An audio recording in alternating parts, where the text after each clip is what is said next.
국사모 유튜브 채널 구독과 좋아요, 알림 설정 부탁드립니다.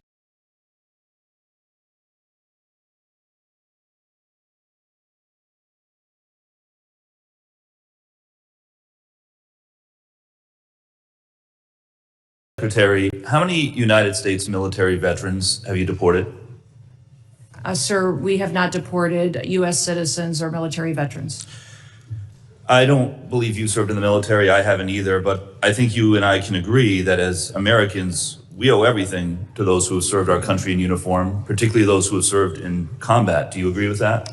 Sir, I believe that people that are in this United States that are citizens have legal status here. Madam Secretary, we are joined on Zoom by a gentleman named Sejun Park. He is a United States Army combat veteran who was shot twice while serving our country in Panama in 1989. Like many veterans, he struggled with PTSD and substance abuse after his service.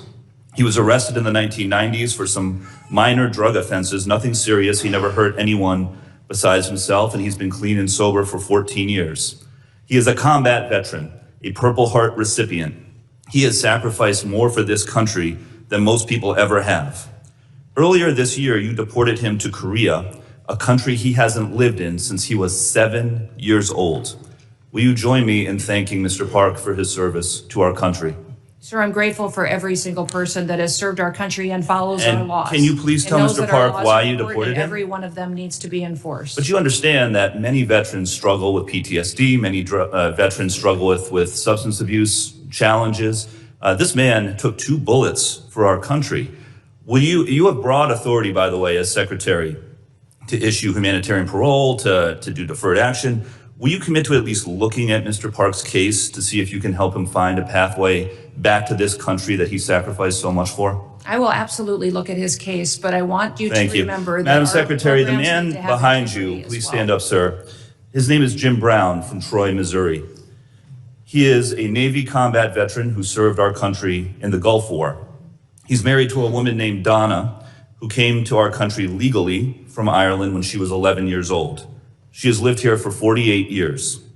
Because of you, Jim's wife, Donna, has been in prison for the last 4 months. She did not come here illegally, and she has never committed any crime other than writing 2 bad checks totaling $80 10 years ago. She is currently in prison and facing deportation. Ms. Noem, will you thank Mr. Brown for his service to our country?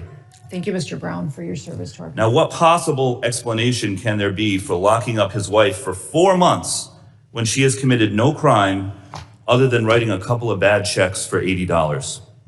Sir, it is not my prerogative, my latitude, or my job to pick and choose which laws in this country get enforced. You have broad discretion as the Secretary. You can issue parole, you can do all kinds of things, but you're choosing not to. Will you commit, again, to just reviewing Donna's case and reuniting this combat veteran with his beloved wife, who also loves this country? I will review the case.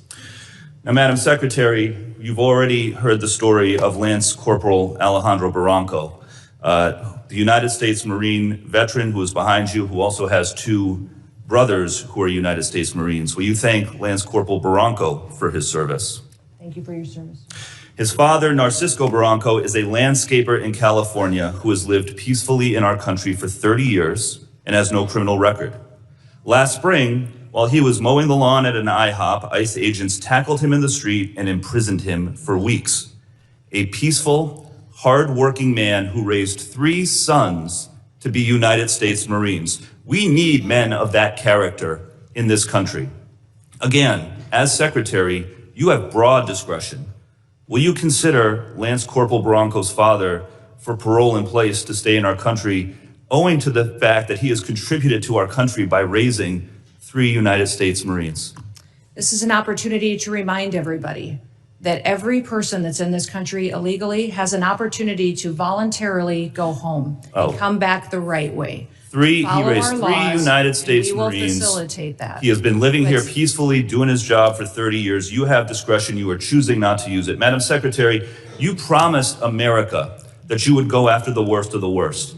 But these people are not the worst of the worst. A Purple Heart recipient, a military spouse, the father of 3 Marines, And it's not just veterans and military families. You are locking up and deporting children with cancer, mothers with babies in the NICU, United States citizens. There are many problems with your leadership, but the biggest problem is this. You don't seem to know how to tell the difference between the good guys and the bad guys. Go after the bad guys. Go after the terrorists. Do not go after veterans, Marines, children, Gentlemen's United time's States expired. citizens. I yield back. Time's expired. I now recognize the gentlelady from Georgia, Ms. Green, for 5 minutes of questions.